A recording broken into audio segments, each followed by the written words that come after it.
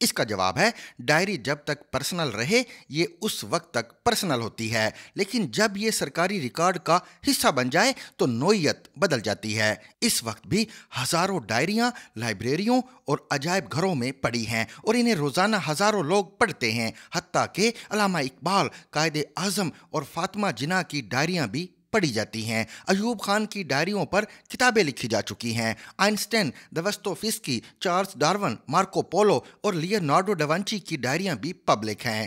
Bushra be be کی یہ diary بھی اب سرکاری ریکارڈ کا حصہ بن چکی ہے اور اسے اب تک درجنوں سرکاری اور غیر سرکاری لوگ پڑھ چکے ہیں، لہٰذا میں نے کوئی غیر اخلاقی حرکت نہیں کی۔ اور تیسرا سوال، میں اس تک کیسے پہنچ گیا؟ اس کا سیدھا سادہ جواب ہے، صحافیوں کا کیا کام ہوتا ہے؟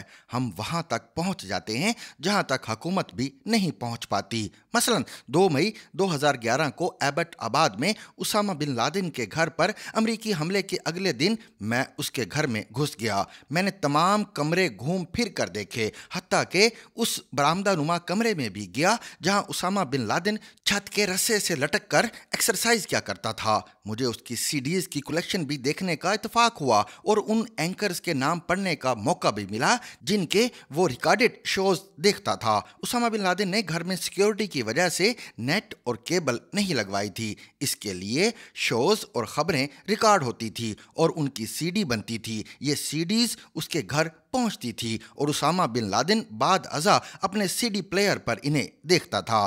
مجھے اس کی ادویات کا ریک دیکھنے کا موقع بھی ملا، اس میں بھارت کے ایک مسلمان حکیم کی معجون بھی تھی اور مجھے اس ڈائری کو پڑھنے کا اتفاق بھی ہوا جس میں اس نے اس پٹواری کا ذکر کیا تھا جس نے اس کے ساتھیوں سے 50,000 روپے رشوت لے کر زمین ٹرانسفر کی تھی۔ اس کے گھر میں بچوں کے کھلونے بھی تھے اور 3 زبانوں میں بچوں کی کتابیں بھی، لہٰذا میں تو اسامہ کے گھر تک بھی پہنچ گیا تھا اور جنرل باجوہ تک بھی اور بشرا بی بی کے نکاح نامے اور حق مہر تک بھی، اور یہ میرا کام ہے اور صحافی ہوتے ہی اس کام کے لیے ہیں۔ ہم اگر نئی سٹوریز پر کام نہیں کریں گے تو پھر ہم کیا کریں گے؟ ہمارا اس کے علاوہ کیا کام ہے؟ میں ڈائری کی طرف واپس آتا ہوں۔ ڈائری پڑھنے کے بعد 3 آراء پیدا ہوتی ہیں۔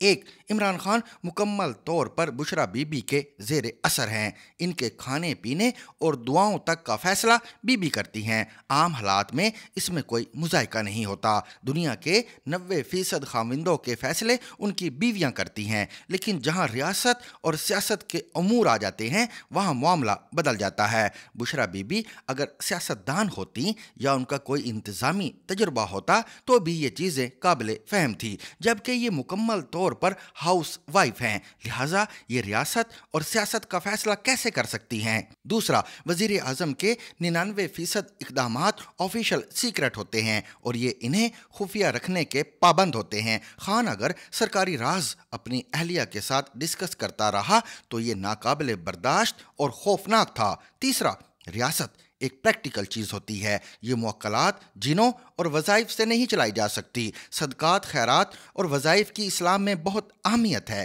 لیکن اگر وزیر اعظم جنرل باجوہ یا جنرل فیض حمید سے ملاقات سے پہلے، صدر ڈونلڈ ٹرمپ سے میٹنگ سے قبل اور چین کے صدر کے سامنے بیٹھنے سے پہلے کالا بکرا آمنے سامنے سے گزار کر اس کا گوشت چیلوں اور کووں کو کھلائے گا یا اپنے بیڈ روم میں ہڈیاں اور تعویذ رکھنا شروع کر دے گا تو اس کا کیا مطلب لیا جائے گا؟ دوسرا، اگر وزیر اعظم ریاستی امور میں موکلات سے مشورہ شروع کر دیں یا وہ اپنی بیگم صاحبہ کے وظیفے اور مراقبے کے خاتمے کا انتظار کرنے لگیں تو پھر ہم اسے کیا کہیں گے؟ مجھے علیم خان نے بتایا تھا فیڈرل سیکرٹریز کا فیصلہ بھی بیگم صاحبہ تصویریں دیکھ کر کیا کرتی تھی۔ انہیں امیدواروں کی تصویریں بھجوائی جاتی تھیں اور وہ تصویروں پر کچھ پڑھ کر فیصلہ کرتی تھیں اور وزیر اعظم ان کے حکم کے مطابق آرڈر جاری کرا دیتے تھے۔ عثمان بزدار اور ان کے پرنسپل سیکرٹری طاہر خورشید کا فیصلہ بھی بیگم صاحبہ نے اپنی روحانی طاقتوں کے ذریعے کیا تھا۔ یہ فیصلہ ہو سکتا ہے وزیر اعظم اور بیگم صاحبہ کے لیے مفید ثابت ہوا ہو، لیکن 12 کروڑ لوگوں کے صوبے اور 25 کروڑ عوام کے ملک نے اس کی کتنی قیمت ادا کی اب پوری دنیا جانتی ہے۔ یہ ڈائری یہ ثابت کرتی ہے یہ ملک 3.5 سال عمران خان کی بجائے بشرا بی بی چلاتی رہیں یا پھر ان کے موکلات۔ Zigzag News, your trusted source for unbiased and comprehensive news coverage from all around the globe. Our team of dedicated journalists works tirelessly to meticulously analyze and present the most significant stories of the day. Zigzag News, where truth meets curiosity.